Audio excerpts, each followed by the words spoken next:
Hello, thanks for coming to my talk. I'm Wanling. I'm a fourth-year PhD student at University of Pennsylvania. I'll be presenting a joint work with Natasha Gandhi, Caroline Meyer, Sujit Bhatia, and Lucas Wolasek. This work is titled Knowledge Representations in Health Judgment. People make health judgments on a daily basis. For example, if I were to ask you how healthy steak was, or granola, or any food for that matter, you could probably give me an answer. People seem to have an intuitive ability to make healthiness judgments from as little information as the food's name. And people make healthy food choices to the extent that they can correctly judge a food's healthiness. Therefore, scientists have been developing behavioral interventions to improve health judgments. However, the evidence about the effectiveness of such interventions is mixed, with some research even reporting negative effects. To help develop effective health interventions, we need to understand the psychological underpinnings of health judgment. In other words, how do people form health judgments? It is commonly believed that people's judgments of food healthiness are closely tied to their beliefs about the food's nutritional content. However, the nutritional content of foods does not always align perfectly with people's judgments. Recently, it has been shown that beliefs about food healthiness could stem from other complex associations that are not correlated with nutrient content. These associations often come from social communication, media, and advertisements, which makes them hard to be identified and measured. So how can we solve this problem? Well, one solution can be found in vector-space semantics, which are vector representations for concepts based on word co-occurrence statistics in natural language. They provide rich knowledge representations for naturalistic stimuli such as food, and they have been widely used in modeling high-level judgment. In this project, we used a pre-trained word-to-vector model that was trained on Google News articles and has a vocabulary of 3 million words. These 300-dimensional word-to-vector vectors capture semantic associations among common food items. To evaluate how much nutritional content and semantic associations contribute to perceived healthiness, we built 3 models to predict aggregate healthiness ratings.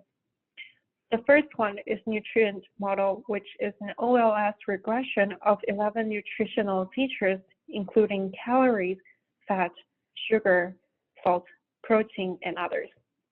The second one is vector representation model, which is a rich regression of the pre-trained word-to-vector vectors of the food names. The third one is a combined model that combines the vector representation model and the nutrient model, also using rich regression to explore the extent that both models can collectively explain people's health judgments of food. In 4 studies, we obtained healthiness ratings for 172 common food items across 3 behavioral interventions, including calorie labeling, monochrome nutritional labeling, and traffic light nutritional labeling. And our goal is to predict healthiness ratings across different behavioral interventions, evaluate the effect of different behavioral interventions, and uncover conceptual underpinnings of health judgment. Here is an outline of our study. In study 1, we asked lay participants and registered dietitians from United Kingdom to give healthiness ratings of food based only on food names. In 3 follow-up studies, we tested the effect of calorie labeling, monochrome nutritional labeling, and traffic light labeling. This is what participants saw in study 1 and the control conditions of study 2, 3, and 4.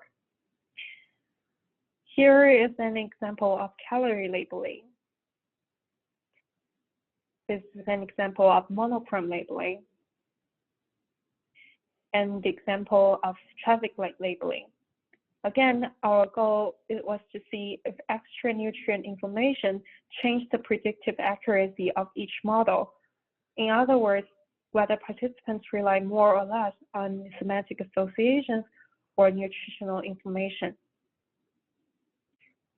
First, let's look at the distribution of aggregate healthiness ratings. The y-axis shows the aggregate healthiness ratings of food from the lay participants in study 1.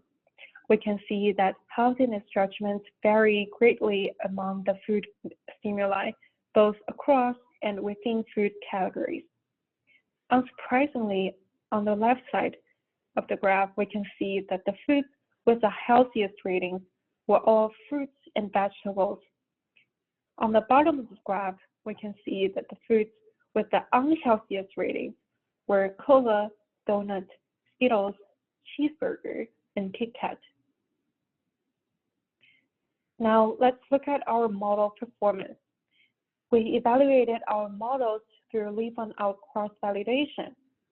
The numbers are leave-on-out predictive accuracy, which are the squared correlations between model predictions and the aggregate healthiness ratings. We can see that as we provided more nutritional information and made it more salient, the performance of the nutrient model improved while the performance of the vector representation model got worse, suggesting an increasing reliance on nutritional information and a decreasing reliance on semantic associations. Across conditions, we can see that the vector representation model performed consistently high and much better than the nutrient model in every condition, except when participants were shown traffic light labeling. This suggests that overall, people tend to rely more on semantic associations when judging the healthiness of food. Now, if we look at the predictive accuracy of the combined model, we can see that it performed better than individual models, particularly in the traffic light condition. This tells us that even though semantic associations seem to play a dominant role in health judgment, there is still something unique in nutritional information. Now that we know people generally rely more on semantic associations, the next question we're interested in is to what extent semantic associations explain the differences in ratings between the control and various nutrient labeling conditions. In other words, do representations of foods change when nutrient information of foods is highlighted? To analyze this, we fit the vector representation model and the combined model to the differences in the aggregate ratings between conditions of each study. On the y-axis, we have the leave-on-out predicted differences by our model. On the x-axis, we have the actual differences in the aggregate ratings. Combined model, we can see that the predictive accuracy of combined model increases from study 2 to study 4, suggesting an increasing use of nutritional information. At the same time, the vector representation model alone can also explain a significant proportion of the difference between ratings of people who saw food names and those who saw additional nutritional information. Another benefit of the vector representation model is that it can identify words that are strongly associated with the concept of healthiness in the semantic space.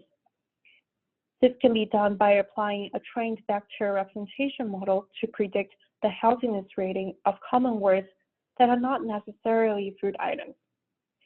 Words given high predictions would be those strongly associated with healthiness and would capture the conceptual underpinnings of health judgment. Here is a word cloud of 50 words with the highest healthiness predictions derived from this approach. In particular, we used the vector representation model trained on lay participants from study 1. The font size corresponds to the healthiness prediction. We can see that agriculture and nature-related words such as crop, organic, leaf, and harvest make up the majority of this word cloud. This means that food items tend to have higher healthiness ratings if they are associated with these words. Interestingly, the word healthy is also present in the word cloud, even though our model was never explicitly trained on this concept. It seems that implicit in people's judgments are associations with concepts like healthiness, as well as other concepts such as naturalness and organic. And our approach provides quantitative methods for uncovering these associations. To summarize, we showed that across different behavioral interventions, vector representation model consistently achieved high out-of-sample predictive accuracy in predicting aggregate healthiness ratings. This suggests that people rely more on semantic associations than on nutritional content when making health judgments of food. We also showed that the vector representation model can predict how judgments would shift using any given intervention. This would allow for direct comparisons across interventions and a comprehensive analysis of their effectiveness for all kinds of food, for which we have semantic vector representations. And lastly, vector representation model can identify words that are strongly associated with concept of healthiness. These conceptual underpinnings may further help behavioral scientists establish more effective interventions to improve health judgments. That's the end of my talk. We have a full paper ready, as well as supplementary material. So if you are interested, please email me at wanlingz@sas.upenn.edu. Thank you for listening.